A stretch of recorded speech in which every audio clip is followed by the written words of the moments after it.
তো বন্ধুরা, তোমাদের আবারও প্রত্যেককে স্বাগত জানাই তোমাদের প্রিয় চ্যানেল এনজয় লার্নিং চ্যানেলে। তো দেখো, তোমরা পড়ছো তো নাকি শুধু ভিডিও দেখছো? এসেছে ডুবেছে ডুবেছে এ তরি কিশোরী কিশোরী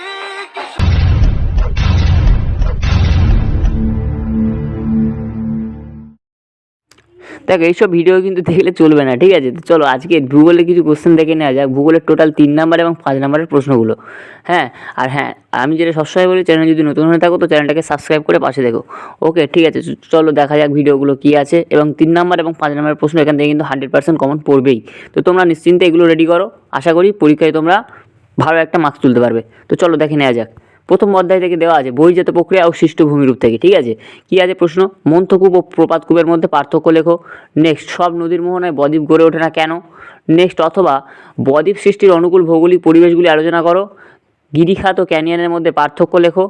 রসমতানে ও ড্রামল্যান্ডের 3টি পার্থক্য লেখো। নদী উপত্যকা ও হিমরেখা উপত্যকার মধ্যে পার্থক্য লেখো। মরু সম্প্রসারণের 3টি কারণ সংক্ষেপে আলোচনা করো। অর্থাৎ এখান থেকে এই কটাই প্রশ্ন দেওয়া আছে প্রথম অধ্যায় থেকে। 3 নাম্বারের জন্য এই কটা কোশ্চেনই কিন্তু তোমাদের জন্য যথেষ্ট, ঠিক আছে? তো চলো নেক্সট 2 নম্বর অধ্যায় থেকে দেখে নেওয়া যাক বায়ুমণ্ডল থেকে। বায়ুমণ্ডল থেকে কী আছে? স্থলবায়ু ও সমুদ্রবায়ুর মধ্যে পার্থক্য লেখো। নেক্সট, ঘূর্ণবাদ ও প্রতিঘূর্ণবাদের মধ্যে পার্থক্য লেখো। নেক্সট, ওজোন স্তর বিন্যাসের 3টি ফলাফল লেখো। জাস্ট 3টে কোশ্চেন রেডি করবে 3 নাম্বারের জন্য বায়ুমণ্ডল থেকে, ঠিক আছে? বেশি প্রশ্ন করে লাভ নেই, কারণ অত প্রশ্ন করার টাইম নেই, ঠিক আছে? এগুলো করলেই মোটামুটি কমন পড়ে যাবে। নেক্সট দেখো, বায়ুমণ্ডল থেকে দেওয়া আছে জোয়ার ভাটার সুফল ও কুফল উল্লেখ করো। নেক্সট, সমুদ্র সৃষ্টির 3টি কারণ উল্লেখ করো, ঠিক আছে? খুব ইম্পর্টেন্ট প্রশ্ন, খুব ভালো করে রেডি করবে। নেক্সট দেখো, বর্জ্য ব্যবস্থাপনা থেকে দেওয়া আছে শিল্প বর্জ্যের ব্যবস্থাপনার পদ্ধতিগুলি সংক্ষেপে ব্যাখ্যা করো। পরিবেশের উপর বর্জ্যের প্রভাব আলোচনা করো। নেক্সট, বর্জ্য ব্যবস্থাপনার শিক্ষার্থীদের ভূমিকা। জৈব ভঙ্গুর বর্জ্য ও জৈব অভঙ্গুর বর্জ্যের মধ্যে পার্থক্য লেখো। আর তারপরের কোশ্চেনটা হচ্ছে বর্জ্য ব্যবস্থাপনা স্ক্র্যাপারের ভূমিকা কী, আর বর্জ্য ব্যবস্থাপনায় ফোরার কী। ফোরারটা কিন্তু খুব ইম্পর্টেন্ট, ঠিক আছে? তো এটা একটু ভালো করে রেডি করবে। নেক্সট দেখো, ভারত থেকে কোশ্চেন আছে। দেখো, ভারতের কৃষ্ণ মৃত্তিকার বন্টন ও বৈশিষ্ট্য লেখো। টিকা লেখো, ল্যাটেরাইট মৃত্তিকা। নেক্সট, ভারতের মৃত্তিকা সংরক্ষণের 3টি পদ্ধতি আলোচনা করো। নেক্সট, ভারতের কৃষিতে কেন জলসেচের প্রয়োজনীয়তা রয়েছে। ভারতের কৃষিতে সবুজ গ্রহের 3টি ফলাফল লেখো। আর নেক্সট কোশ্চেন দেখো, কী আছে না, কৃষি ও সামাজিক বনসৃজনের মধ্যে পার্থক্য লেখো। মৌসুমী বায়ুর উপর জেট বায়ুর প্রভাব সংক্ষেপে ব্যাখ্যা করো। আর তারপর প্রশ্ন, পূর্বঘাট ও পশ্চিমঘাট পর্বতমালার মধ্যে আলোচনা করো। এবং ভারতের দ্রুত জনসংখ্যা বৃদ্ধির কারণগুলি আলোচনা করো, ঠিক আছে? এই প্রশ্নগুলি কিন্তু খুব সুন্দর করে রেডি করবে। আচ্ছা, নেক্সট দেখো, উপগ্রহ চিত্র ও ভূবৈচিত্র্য সহ মানচিত্রতে কী দেওয়া আছে? উপগ্রহ চিত্রের প্রধান 3টি ব্যবহার লেখো। উপগ্রহ চিত্র ও ভূবৈচিত্র্য সূচক মানচিত্রের মধ্যে আলোচনা করো পার্থক্য, অথবা মানচিত্র ও উপগ্রহ চিত্রের মধ্যে পার্থক্য লেখো। নেক্সট, জিও স্টেশনারি ও সানসিক্রোনাস উপগ্রহের মধ্যে পার্থক্য লেখো। নেক্সট, ভূবৈচিত্র্য সূচক মানচিত্রে ব্যবহৃত বিভিন্ন স্কেলগুলি উল্লেখ করো। পরেরটা দেখো, ভূবৈচিত্র্য সূচক মানচিত্রের সুবিধা ও অসুবিধাগুলি লেখো এবং স্কেল ভেদে বিভিন্ন প্রকার ভূবৈচিত্র্য সহ মানচিত্রের শ্রেণীবিভাগ করো, ঠিক আছে? এই টোটাল কোশ্চেন কিন্তু দেওয়া হয়ে গেল। 3 নাম্বার সব শেষ। এবার আসছে 5 নাম্বারের জন্য। দেখো, এর উপর কেউ সাজেশন হয় না, এত কম সাজেশন হয় না, কিন্তু তোমরা রেডি করো, আশা করি কমন অনেক কিছুই পাবে। তো চলো দেখে নেওয়া যাক পরেরটা। প্রথম অধ্যায় থেকে 2টো কোশ্চেনই করবে।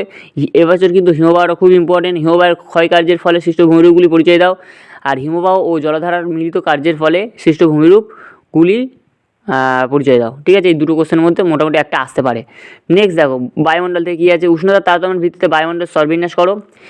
পৃথিবীতে বিশ্ব উষ্ণায়নের প্রভাব ও ফলাফল আলোচনা করো। নেক্সট, বায়ুচাপ বলয়ের সঙ্গে নিয়ত বায়ুর সম্পর্ক আলোচনা করো, অথবা নিয়ত বায়ুর গতিপথ ও প্রভাব আলোচনা করো। নেক্সট, বায়ুমণ্ডল সমুদ্র স্রোতের প্রভাবগুলি আলোচনা করো। জোয়ার ভাটা সৃষ্টির কারণগুলি আলোচনা করো। দুটোর মধ্যে একটা অবশ্যই আসবে বায়ুমণ্ডল থেকে, ঠিক আছে? তোমরা এটা 100% অ্যাসিওর হতে পারো। নেক্সট দেখো, ভারতের কি প্রাকৃতিক থেকে দেওয়া আছে? দেখো, ভারতের পূর্ব উপকূল ও পশ্চিম উপকূলের মধ্যে পার্থক্য। আর এই হিমালয়ের শ্রেণীবিভাগ করে আলোচনা করো, ঠিক আছে? এটা প্রস্থ বরাবর হবে, ওকে? আচ্ছা, নেক্সট, ভারতের অর্থনৈতিক দিক থেকে তোমরা প্রত্যেকেই জানো যে প্রত্যেক বছর একটা করে কম বেশি পড়ে। কী পড়ে না, ভারতের চা, গম, কার্পাস এইসব থেকে মোটামুটি কিন্তু একটা 5 নম্বর প্রশ্ন আসে, ঠিক আছে? তো দেখো, ভারত থেকে কিন্তু একটা ভারতের অর্থনীতি থেকে কিন্তু একটা 5 নম্বরের কোশ্চেন আসে। তো দেখো, এখান থেকে কী কী কোশ্চেন ইম্পর্টেন্ট তোমাদের জন্য? ভারতের চা, গম, আখের অনুকূল ভৌগোলিক পরিবেশগুলি আলোচনা করো। নেক্সট, পশ্চিম ভারতের কার্পাস বয়ন শিল্পের কেন্দ্রীভবনের কারণগুলি লেখো। পরেরটা দেখো, পূর্ব ও মধ্য ভারতের লৌহ ইস্পাত শিল্পের কেন্দ্রীভবনের কারণগুলি লেখো। হ্যাঁ, আর নেক্সট হচ্ছে ভারতের নগরায়নের সমস্যাগুলি আলোচনা করো। তো ঠিক আছে, এই ছিল আজকে ভিডিওটা। টোটাল 3 নাম্বার এবং 5 নাম্বার টোটাল সাজেশনটা তোমরা দিয়ে দিলাম, ঠিক আছে? আশা করি দেখতে পারো। এবং আমার চ্যানেলে অনেক দেওয়া আছে, ম্যাপ পয়েন্টিং দেওয়া আছে, ভূগোলের ম্যাপ পয়েন্টিং। সেটা যদি তোমরা না পাও সেখান থেকে কিন্তু অবশ্যই তোমরা সেগুলোকে রেডি করো। ম্যাপ পয়েন্টিং কিন্তু টোটালটা দেওয়া আছে, 10 নাম্বার পুরোটা কমন পাবে, ঠিক আছে? পর 10 নাম্বার হাতের মুঠো। এবং এখান থেকে 3 এবং 5 টোটালটা কিন্তু এখান থেকে 3 আর 5 খুব ইম্পর্টেন্ট প্রশ্ন এগুলো, সেগুলোই কিন্তু তোমাদের দেওয়া হয়েছে। কোনো আতিবাদি কোশ্চেন দেওয়া হয়নি, টোটালটাই দেওয়া হয়েছে ভালো কোশ্চেন, এবং সেগুলো খুব সুন্দর করে রেডি করো। আশা করি তোমাদের পরীক্ষায় অনেক ভালো রেজাল্ট উঠবে।